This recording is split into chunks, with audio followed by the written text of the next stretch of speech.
Well, I brought a new face mask today. This is given to me by TY Garment Company here in Little Rock that produced these and brought some by the governor's office. So I'm developing my collection of face masks. Welcome to today's COVID-19 daily update. I'm very pleased to be joined by Secretary Nate Smith, as always, and then Secretary Mike Preston, who will give a brief update on unemployment numbers. Director A.J. Gary is always here and supportive of us from a supply chain management standpoint. And I have a special guest today, Dr. Rex Horn, who I've asked to come to give a special word as we enter the Easter holiday under difficult and emergency circumstances in Arkansas. I know that this Sunday is Easter, and everybody's getting ready for it. That's on April 12th. But before that is April 11th, and on April 11th, I have 3 birthdays in my family. I have April 11th, my wife Susan, the First Lady, my daughter Sarah, and my son Seth, all born on the same day, April 11th. And I'm sharing that, one, because I want to say happy birthday to Susan, happy birthday to Sarah, and happy birthday to Seth. But also, we're celebrating these birthdays in a non-traditional fashion. We're not getting together. We're not throwing a get-together and a party with all the family members. We're doing it separately. We're having our distancing, even though it's a big, big deal in our family's life. And that's important for us to realize as we take precautions over this weekend. I did want to give an update on the cases. Yesterday we had 1,094 cases. There's been 77 new cases, and now we have 1,171 cases in Arkansas with 86 hospitalized and 23 deaths, so that's an increase of 2. I did want to look at, just give a report with 2 graphics, and if we could go ahead and turn to the first graphic this morning, and this brings you back 2 weeks ago. And so 2 weeks ago, I presented this graph, which is based upon the projections from our own Department of Health. And as you recall that 2 weeks ago, I said that if we do what we should do in social distancing, if we do the best we can in Arkansas, then hopefully we can stick to that projection, which would have brought us on the end date of April 10th, which is the end, and that's the reason I'm presenting this, with 3,500 actual infections in Arkansas. As you can see, Arkansans beat that, and that's the red graphs that are there that shows that we are where we are today, which is, 1,100 cases versus the 3,500. That was what we were looking at as a projection for the Department of Health. If you go to the next slide, and that's history because that's April 10th, but this is the one that I shared, I believe it was yesterday, and this is from the University of Washington, the ones that so many states and Washington takes a look at, that it was the expected versus actual hospital bed use. And so this is looking at hospital stays and hospital rate of usage, and the red line is what was projected by the University of Washington, and as you can see, that would go up to about 200 yesterday, and we are at about 80 some in our hospitalization rate. And what is really encouraging to see is the flatter line, in which there's not a large escalation of those. We'll continue to watch those. And so those are 2 charts that I wanted to mention to you today, and that leads me to this morning. Both Dr. Smith and myself had an opportunity to have a very good conversation with Dr. Fauci, and as we visited with him at the White House over the telephone, we briefed him on what we're doing in Arkansas. Of course, he's looking at his own data, and I was very pleased with his stamp of approval on what we're doing and the direction that we're going in Arkansas and the steps that we are taking. So I was grateful for the opportunity for Dr. Smith and I to brief him. I haven't seen the transcript, but I understand that Dr. Fauci did talk about Arkansas in one of their daily briefings. So I look forward to seeing his specific comments, but we were able to brief him and to get his comments on the direction we're going and support for it. As you know, that every death is a tragedy as a result of COVID-19, and even they're not just statistics, they're real people. And today I talked to a family member of someone who has passed away, who's actually the first state employee that we have lost as a result of COVID-19, and that is Richard Richardson. He's our first state employee who died of COVID-19. I spoke with his family, and I loved hearing them describe Richard Richardson. He was recruited to play football at the University of Arkansas by Coach Lou Holtz, and they described him as the best nose guard in the history of Razorback football. Some people might dispute that, but that's the family pride in Richard Richardson. He was a substance abuse counselor for community corrections. He served our state well, and I just wanted to acknowledge publicly his life and the contributions that he has made here to the state of Arkansas. And I know that there's so many others that you could say wonderful things about in terms of their history, but I did want to mention him as the first state employee. And so with that, let me recognize Dr. Nate Smith for his comments. Thank you, Governor. I have a couple of slides or graphs too. This is a graph that is showing the number of new cases each day. Each date has a bar on it, and what it shows is that the number of new cases that we have per day has pretty much leveled off in the 70s for about the last week. And I'm showing that because that is the first graph that we will expect to start going down when we approach the peak of our COVID-19 epidemic in Arkansas. And if you could show the second one as well.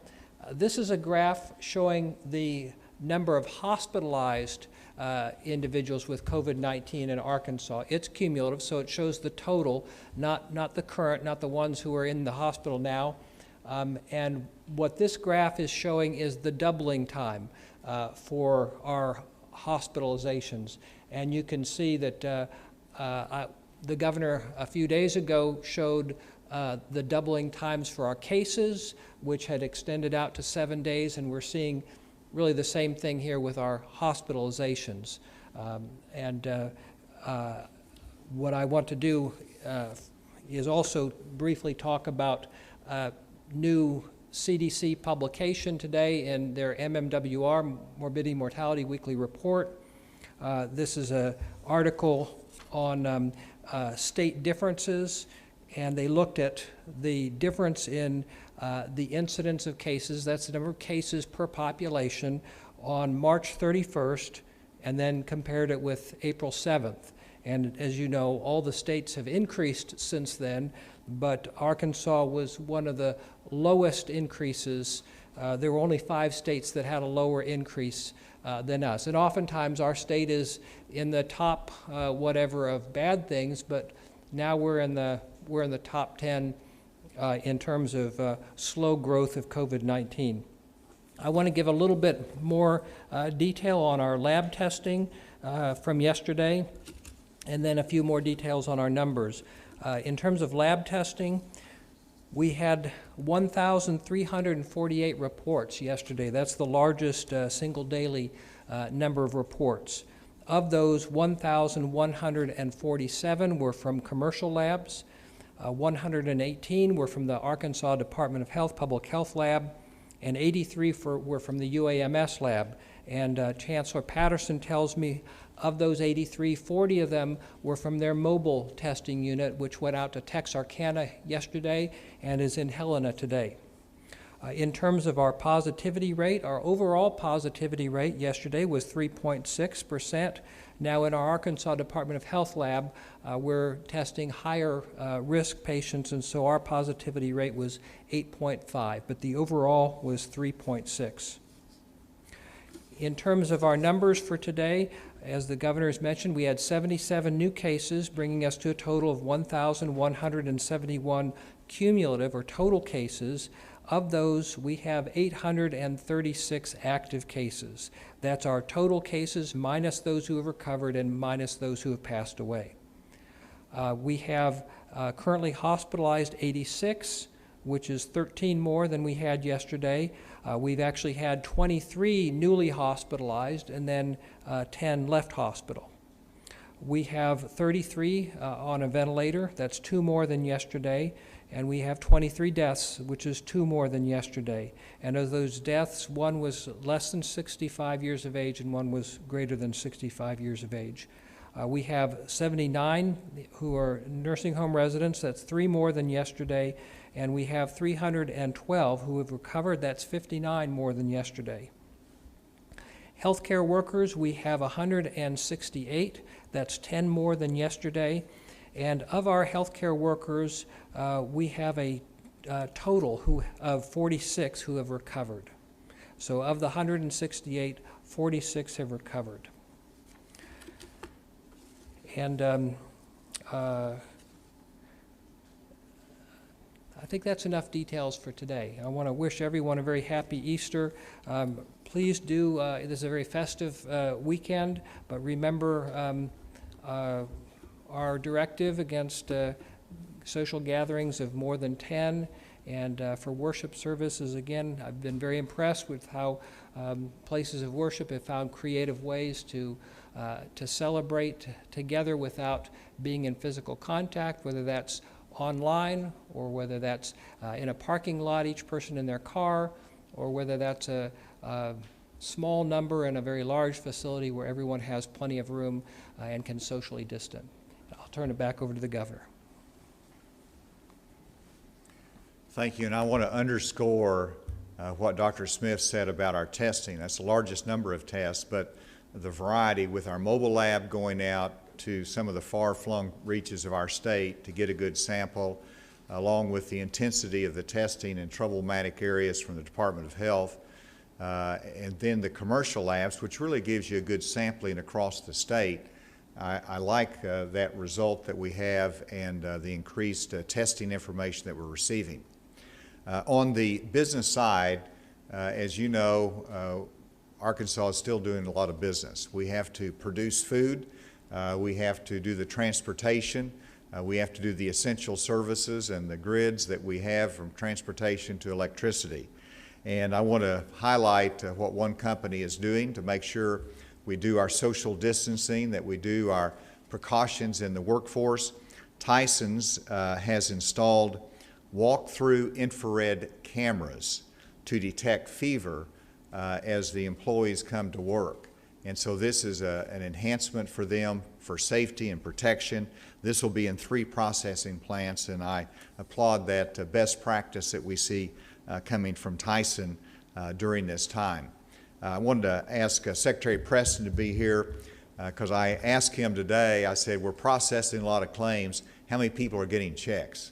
I get asked that question, and people need to know that, but Secretary Preston, if you could come and address that. Thank you, Governor, and I would echo those sentiments to Tyson and so many of our businesses in Arkansas who are continuing to operate in a safe manner, that are helping to continue to feed our state and our country and trying to move products around to make sure those essential supplies are moving. So thank you to them, and thank you, Governor. As the Governor indicated, we're now up to approximately 132,000 unemployment claims that have been filed since this pandemic started. The good news on that number is it's a little bit slower than the pace of last week. We still have a couple days to go in the week, so we'll see where we do end up. But if you look at the number of claimants who have been paid, as the Governor was talking about, anyone who filed in the week of ending March 21st or the week ending March 28th should have already received their unemployment compensation, as well as an additional pandemic unemployment compensation from the federal government. We received those guidance from the Federal Department of Labor on Saturday, and we're able to add that to those who filed back then. If you filed on the week ending April 4th, you can expect that to be processed on Sunday and your check or funds into your account this coming Monday. So then anyone who filed this week will be of the following week. Those funds related to the pandemic unemployment compensation, the additional $600, are now up and running, so that will just be automatically added to those who are regularly receiving those benefits. So there'll be nothing that you need to do to go back in and change. Just make sure you're checking in on your weekly check-in on unemployment and filling out that information, and that should process going forward. I do want to report, too, on the positive side, we have the shared work program. This was something that opened up through the CARES Act. This allows businesses to provide workable hours instead of having a large layoff where they can reduce employees' hours and spread that around so folks are still working. And through the CARES Act, they're also able to still claim for unemployment benefits just at a smaller rate based on the hours that they're working. We now have 44 companies in Arkansas who are taking advantage of this program. So we're excited, and hopefully more companies will take advantage of that to allow more folks to stay employed through this difficult time. And then our loan program, we're up to 172 loans approved, totaling a little over $3.5 million, and that represents counties, about 50 counties from all over the state. And with that, I will also wish everyone a very happy Easter and a very happy birthday to the First Lady, Sarah and Seth. Thank you, Governor. Thank you, Mike. And I've asked a longtime friend of mine, Dr. Rex Horn, who's also, I believe, chaplain of the House, if he would come and give us an Easter word. We've talked about the historic time in which we're encouraging churches not to meet, which is very unusual. We are discouraging family gatherings, and so this is a tough time spiritually for our state as well. And Dr. Horn. Thank you so much, Governor. It's a privilege for me to be here today and to have an opportunity to share a word. I do want to thank you and Dr. Smith and your team for these reports and updates each day. It's become a part of our regular routine each day to keep up with what's being said and to help us to feel like with your clear and concise and comforting words at time, what we can do as individuals to be a part of doing this to help flatten the curve and to get back to life as we've known it before. When Easter comes around, and as we know, this is a special season for several of the world's great religions, but specifically for Christians today, when we come to Good Friday and Easter comes on Sunday, it's a time for me for reflection. I think a lot about Easter's past, even when I was a boy in a small frame church in North Louisiana with Big Mama and Big Papa. I think about the years at my home in South Arkansas, in Camden, at Cullendale, and our church there, and the Easters. As a pastor, as a preacher for many times, Easter is nothing like it. The largest crowds of the year, the family gatherings, the things that we do, and we reflect. This year it is not going to be that way. We've learned that you can worship through live streaming. You can have Bible studies through Zoom. And we've learned some terms like social distancing and flattening the curve and things that are different to our vocabularies. So we'll look back on Easter's past and we'll be grateful. This morning on one of the news shows, I heard author John Meacham talk about his own faith and how he has applied that in these days. And he referred to a psalm, Psalm 22, and it's the one that has the familiar words in it, my God, why have you forsaken me? And he talked about that, and then he said, but keep reading the psalm, and the last verses are comfort and are hope. Those words that were spoken are reflective of what many people feel in Arkansas and really throughout the world today. They may feel abandoned, cut loose, let loose, left alone, even by God. Because in our state, we know there are many people who are sick. There are many who are unemployed. They're concerned financially. There are emotional concerns. And of course, we remember those, as the governor mentioned today, the state employee and others whose families are suffering bereavement, grief because of the loss of a loved one. And it's significant to me that that phrase, why have you forsaken me, is one of the words that the Lord used on the cross on Good Friday so many years ago. Now, we can spend time talking about, well, we know the answer to that as individuals, why he suffered, and he knew that as well. But Not only is Easter a time of reflection, but anticipation.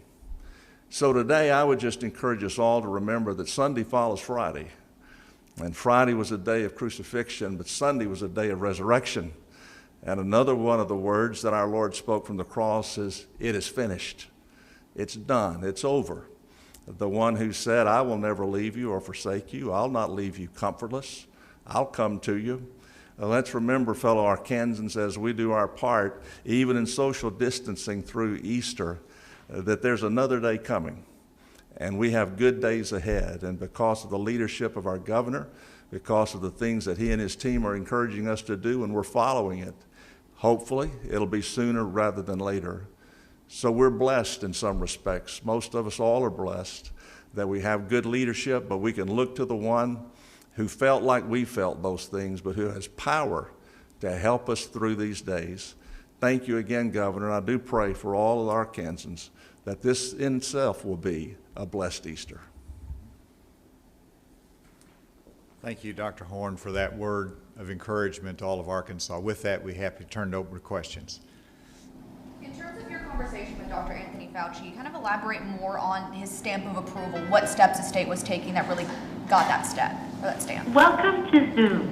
Please press 1 to join the meeting. You are in the meeting now. Welcome. Well, the question is more in terms of our conversation with Dr. Fauci today, and I really wanted to get his guidance. You know, if he saw that we should be doing something more, if he looked at our statistics, we're not reading them exactly right.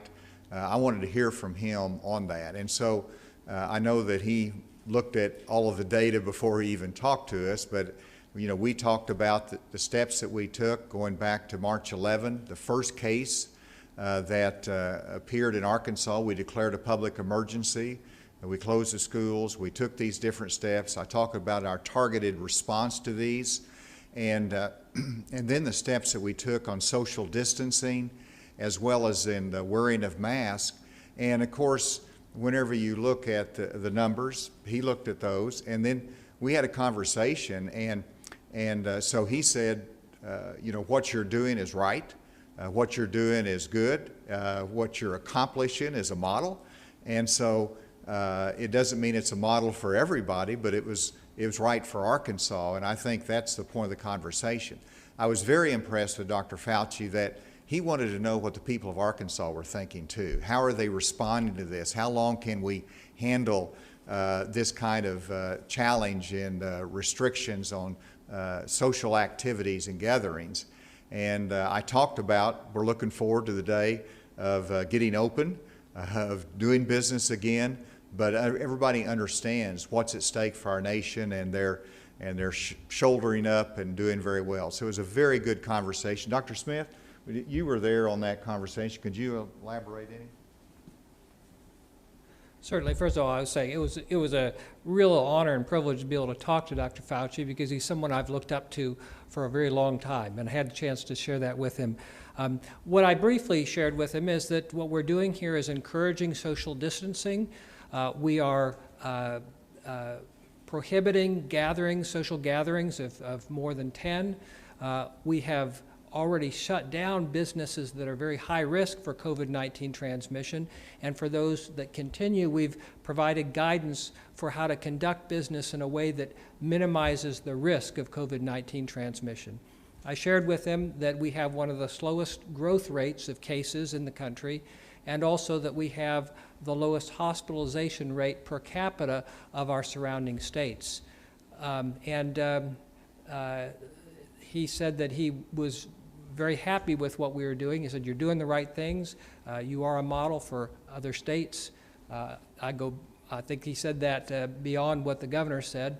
But for rural states, I pointed out that it is a slower process. We have a lower population density. It's going to take longer for us to get to our peak, and it's very important that whatever we do, we be able to sustain, not just for 15 days, probably not even for 30 days, but longer than that, as long as it takes. And he understood that, saw that, asked what they could do on the task force to help us, and we gave some suggestions, and very positive call. I felt we got some very good, useful perspective from him. On that same topic, did you specifically talk about the issue of either stay-at-home order or not having a stay-at-home order in Arkansas? The topic was brought up, and you know, we described our strategy, and he supported our strategy for what it fits in Arkansas. You didn't think that we need a stay-at-home order? No, he did not say that. What triggered the call? I mean, was it his suggestion in the national media that everybody needed to do a shelter in place, or what triggered the call? Actually, it was just an understanding that you know, he's the top medical infectious disease doctor that the administration is relying upon. And you think about Arkansans listen to him every day. In fact, one Arkansan said, whatever you do, Governor, just do what Dr. Fauci says. And so it's an important connection that he has. And so, you know, this is a great responsibility that I have, and I want to make good decisions. And so I don't have any challenge with him looking at us and saying, well, you ought to think about this or you ought to think about that. So that was the purpose of it, to guide us, just to add one more link to our system of advice here in this state and our decision-making process. And so it was good to be affirmed in it, but also to pick his brain a little bit. Yes. I'm not sure if you're aware, but Pine Bluff High School had a different type of graduation ceremony yesterday. It was a small ceremony with drive-throughs, and there were still crowds of people and things of that nature. As more schools are starting to set up graduation plans, will there be any other stipulations put around these graduation ceremonies? Well, the guidelines are simply no gatherings more than 10 people and to have social distancing, and that should be enforced in whatever social environment, including graduations, if we do any graduation ceremonies.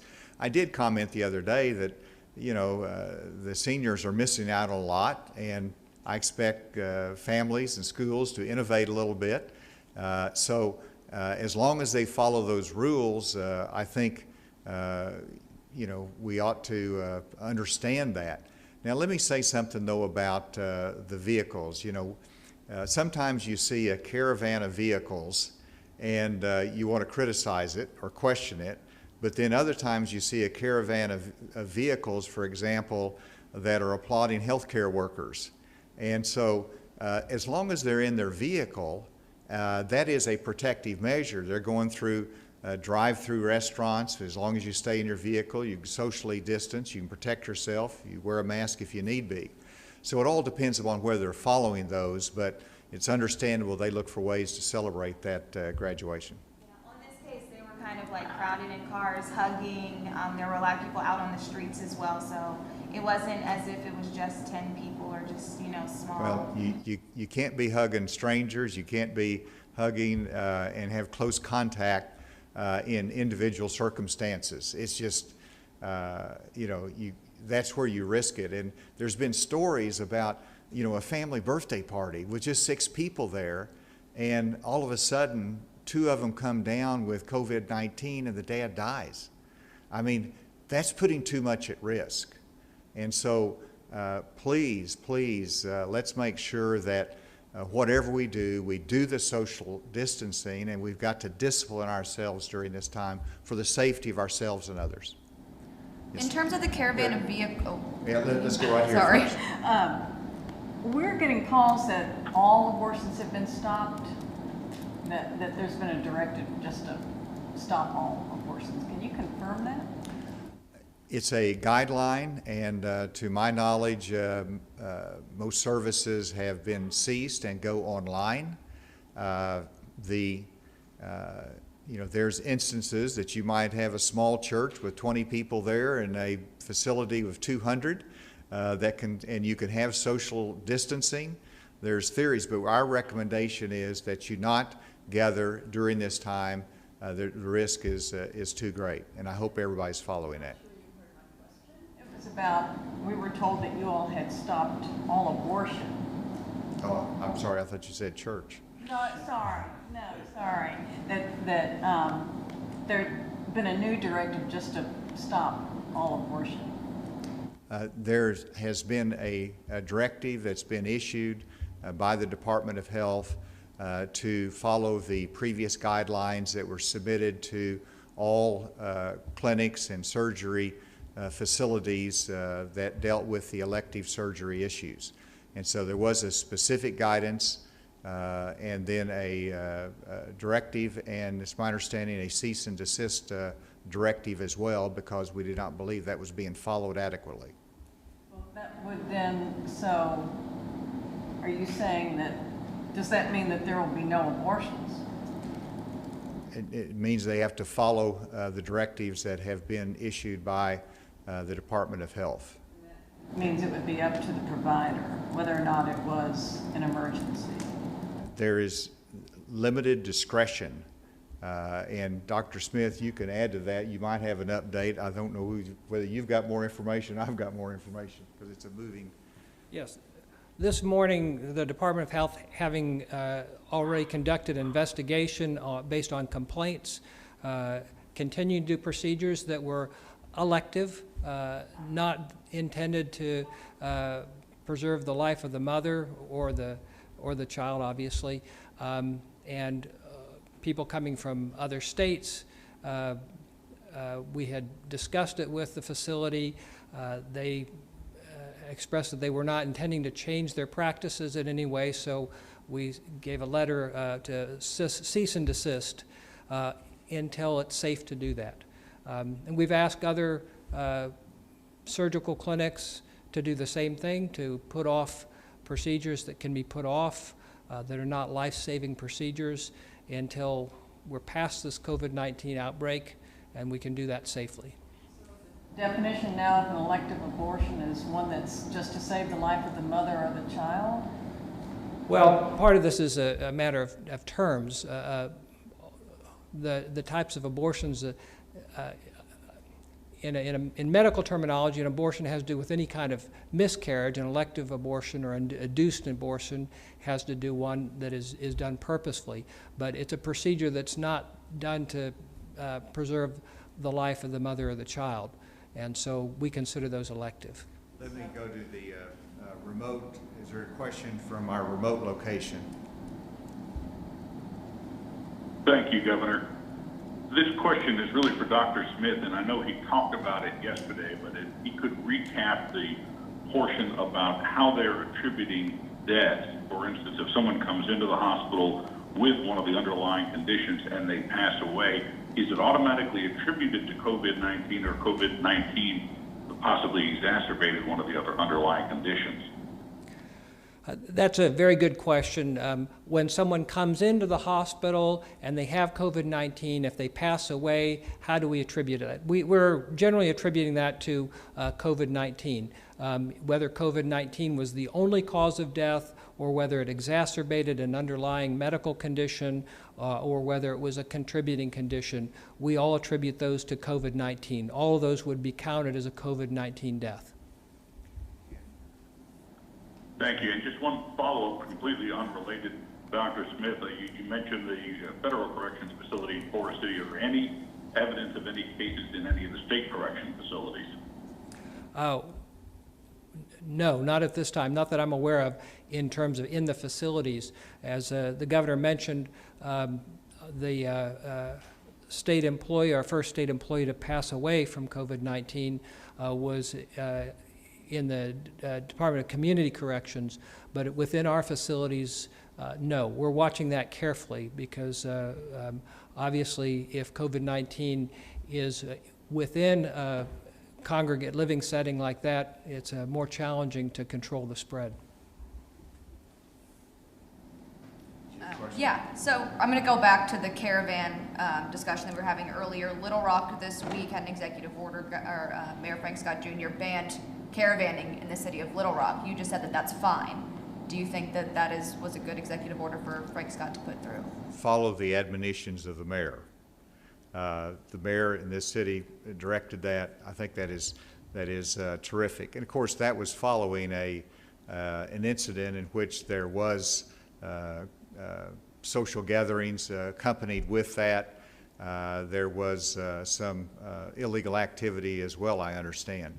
What I'm referencing is, and you've seen some of these pictures, that there might be a caravan of cars going by a house to wish somebody a happy birthday as they drive by. That's a caravan.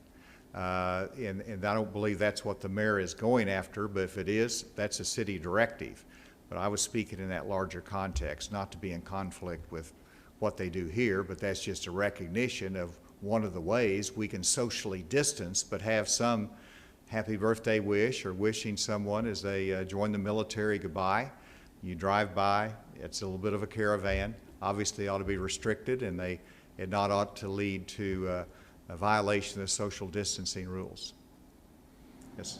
On the issue of the abortions, just from the perspective of public health, if women are going outside the state to get abortions because they can't get them here, do you have any concern that that is going to create a problem with them potentially being exposed to the coronavirus outside of Arkansas? If there is a life of the mother, if there's that kind of a circumstance, they have access to that procedure here. The concern is both the following the same directive that we've given to other elective surgery facilities in Arkansas, and then secondly, as Dr. Smith pointed out, it's a matter of other states that are coming here for this facility. And so that is a risk to us from a number of standpoints, and that's the reason we want that directive to be followed. So that means if a woman chooses to have an abortion because she wishes to have an abortion and she needs to have it done in a particular number of days, that's not going to happen? Dr. Smith? All of these measures are temporary. They're not permanent measures. How long they'll be in place, I can't say with certainty, but we're talking weeks, not months. And there are many procedures that have had to be put off that are important, but they need to wait because the risk of COVID-19 transmission is high when you get a lot of people coming together unnecessarily in a healthcare setting.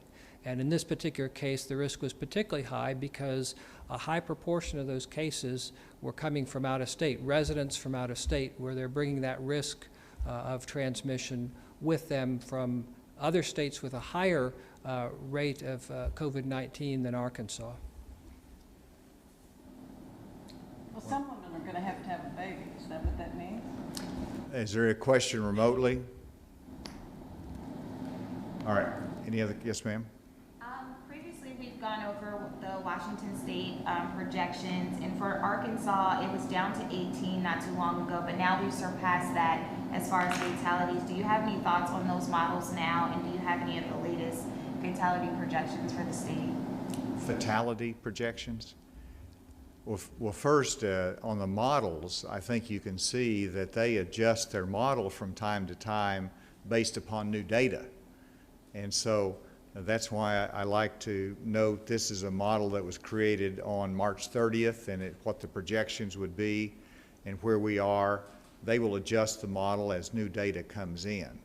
In terms of the fatalities, I'm not aware of a projection on that. Usually it's expressed in terms of a certain percent of hospitalizations result in fatalities. And, but I don't know of any particular models. You know, Dr. Smith? The IHME, or University of Washington model, does have a projection for total number of deaths. We have not done a model like that ourselves in-house. Again, the risk of death depends on a number of things. Obviously, the number of cases, the type of healthcare setting in which they're cared for, and then also the health of the underlying population. As of April 7th, our overall case fatality rate, the proportion of all those diagnosed with COVID-19 who have passed away was 1.8%. That's actually lower than the national average, and it's not the lowest of the states, but that ranges from about 1% in the lowest state to up to over 5% in the highest state, which is New York State. Let me conclude today by saying that we will forego our usual daily briefing on Saturday and Sunday, barring any unforeseen circumstances, and we'll reconvene this daily briefing on Monday. And I'm sure there'll be a lot of news to generate or to discuss at that point. Thank you very much.